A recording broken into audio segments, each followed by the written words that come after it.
Great fighters. It's ironic Mike Tyson standing here not nearby. If he has any competition for the world's greatest fighter, it would be with Julio Cesar Chavez, who took his 61-0 record in this afternoon, Alex, against Kenny Weiss. And Kenny Weiss, a journeyman fighter, but certainly not championship caliber. But there still were some questions to be answered here this afternoon as Chavez fought heavier than he's ever fought before. That's exactly right. 3 pounds heavier than he ever had. The interesting thing about Julio Cesar Chavez was he is a 3-time world champion. First one at 130 pounds, moved up and won 2 of the versions of the 135-pound lightweight title. Has compiled that record, an unbelievable record, the best record in boxing today, 61-0 with 50 knockouts. But in the last title that he won at 140 pounds, he beat Roger Mayweather, not just on the skills that had got him his earlier 2 titles, but really more in his determination and his will and his strength as a fighter. The skill did not seem to be there as much at 140 pounds. And I think that really was the interesting thing, Dan, as we came in here earlier today to look at the Chavez fight. Obviously, it was not a competitive fight. Kenny Weiss, if there were odds, would be 100-to-1 underdog. The question was, how would Chavez look? Would he show the skill that he'd been able to display earlier at the lighter weights? Chavez reminds me of a surgeon. I mean, he looks like he knows precisely what he wants to do, what part of the body he wants to work on. He's an amazing fighter. Very, very mature and interesting to watch all the time. All right, well, what we're going to do right now is we are going to take a look at Julio Cesar Chavez and Kenneth Weiss. Here's how Alex and I called the fight, and we begin with round 1. This welterweight bout is scheduled for 10 rounds. It is a non-title affair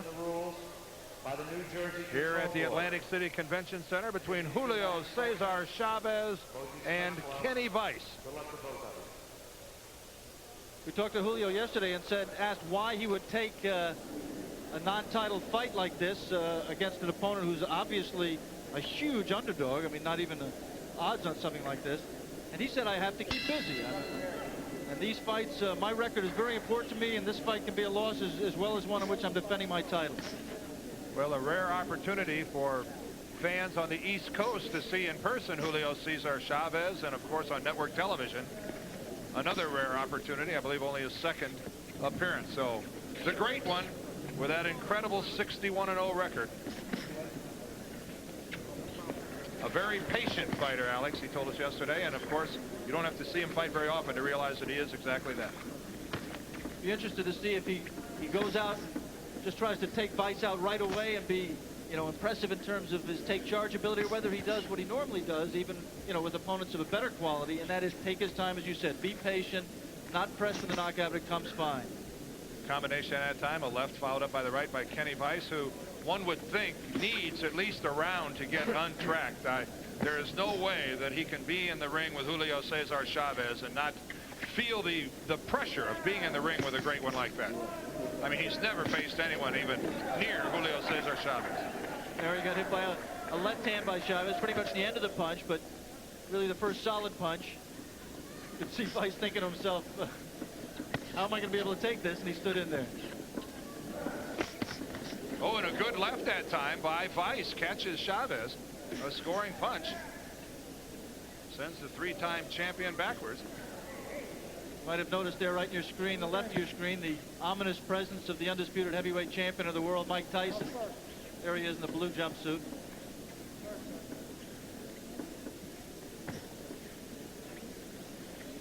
If Julio Cesar Chavez, ooh, good left there, and a left to the body by Chavez.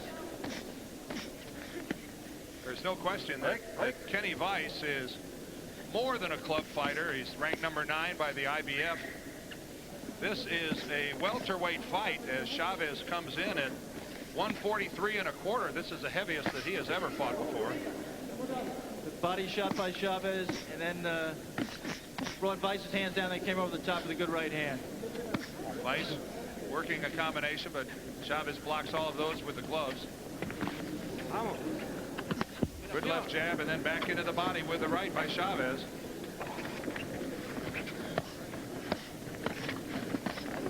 Chavez talked that when I was 40-0, I really didn't think that much about my record. All of a sudden, I was at 50-0, and now 61-0, and now extremely important to Chavez to remain undefeated. He'd like to retire that way, but he's only 27. Jabs from Vice missing inside the final 10 seconds of the first round. Well, this has already gone longer than some people thought it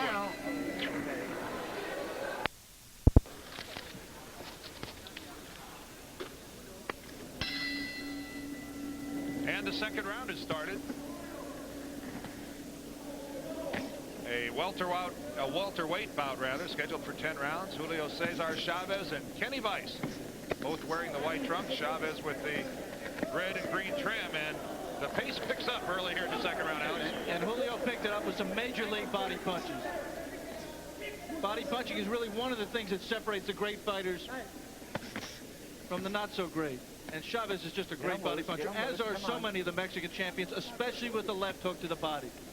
One of the things Kenny Vice has to watch out for is eating the right hand.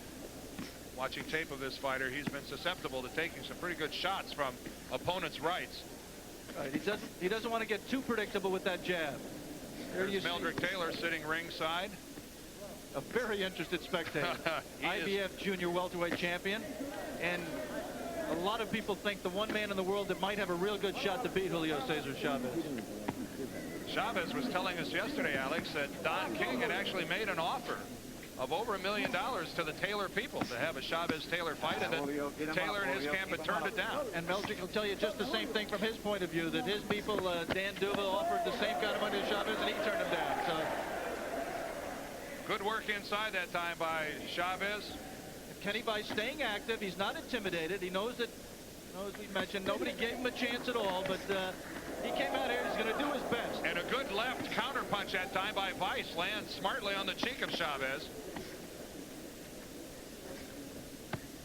Julio has a history of coming down sometimes to the level of his opponent. He gets up for the big challenges, but against the lesser opponents, sometimes he just doesn't get as inspired. And that may be the case here in the first round. It's not like he's losing the fight yet or in any danger. It's just a matter of fact, this guy, if you didn't know it was Julio Cesar Chavez in the ring and you walked in the arena, you might think that the guy on the right of your screen was in the fight. He's hurting Vice with those shots to the body. Everything from Chavez appears to be in combinations, and at least one punch in the combination seems to be going to the body, and they are really landing. Kenny Vice told us yesterday in the interview, Dan, that lateral movement was the key for him. He couldn't stand there and trade, and yet here he has reverted to form and just standing there going punch for punch with Julio. It's just not a strategy that's going to do him any good at all. Again, the patience of Chavez is showing. He's not a headhunter. Patiently working the body, throwing his combinations, not looking for the one lightning bolt that's going to end it on one punch.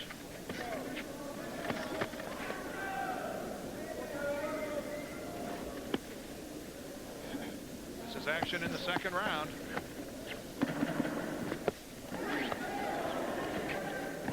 Inside the final 10 seconds, and Kenny Vice standing in there with the champ. Julio Cesar Chavez choosing not to sit between rounds, standing the entire round. Kenny Vice went to the stool and worked hard to get some oxygen back in his lungs. The body shots from Chavez, Alex, at least by my estimation, are starting to take a toll of Vice. Yeah, I think it's just a matter of when Julio wants to take him out, when he wants to step up the pace and get his knockout. He paced himself. Body shot a little bit low there, the left by Chavez. And now Chavez taking the punches a little higher. Yeah. Oh, that good right lands to the chin. I think Julio is getting hit with a little bit more than he'd like to be. Kenny is trying. He is throwing punches. He is putting punches together. And there's a little redness on Julio's face. Not trying to imply that he's giving a full effort here. He's obviously pacing himself and carrying Vice, but he's still getting hit with punches that you don't like to see. Well, it was Vice with Chavez up against the ropes, and Chavez turns tables, but Kenny Vice battles his way off the ropes, but takes some good shots to the head. And now he solid blows to the head from Chavez. He grabs the head. Chavez, like the true professional he is, drills the body. Chavez has to come down with his hands, and he goes back up to the head. And Kenny Vice looks shaky. His legs are starting to stiffen. And again, another scoring trio of punches by Chavez. And Alex, Vice's gloves are coming down. The shots to the head are scoring. Ooh, a solid right. You could stop this fight anytime you wanted to. Referee Frank Cappuccino. Gonna give him a standing count. under New Jersey rules. Here comes the standing 8, which is in effect for this fight. 5. Over there. Referee puts Chavez back in the neutral corner. He wandered out. 8. Want to continue, son? Huh? Okay, let's go. Well, you can hear that plainly for yourself. Do you want to continue, son? I hope Frank won't let it go too much longer. But right now, Kenny Bice, and that's it. Frank Cappuccino waves off the fight, and wisely so. Wisely so.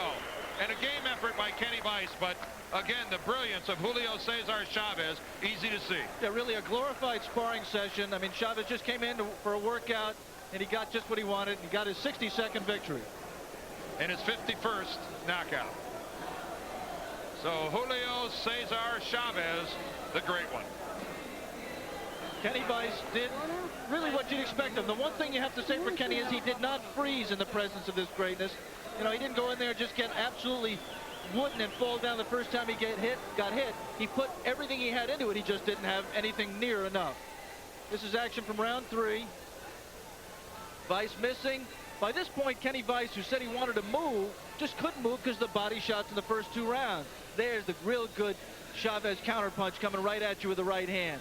Makes Bice hold on. Now watch Chavez step back, get punching room for the body shots. 1, 2, right above the belt. Then with the left, again with the right. Drove Bice off, and then came up with the uppercut. Tremendous variety of punches. Kenny Bice just doesn't know where they're coming from, and that's the action that led the referee to give him a standing 8 count that just delayed the inevitable ending. And Alex, you see so many times a fighter will clinch and grab, and his opponent doesn't make him pay by working to the body. You certainly can't say that about Chavez. Okay. All right. Matter of fact, Mike Tyson, who's sitting at ringside, should do more of what Julio did right there. When Mike fights a taller opponent, a lot of times when the opponent grabs him around the neck, he just lays there, Mike.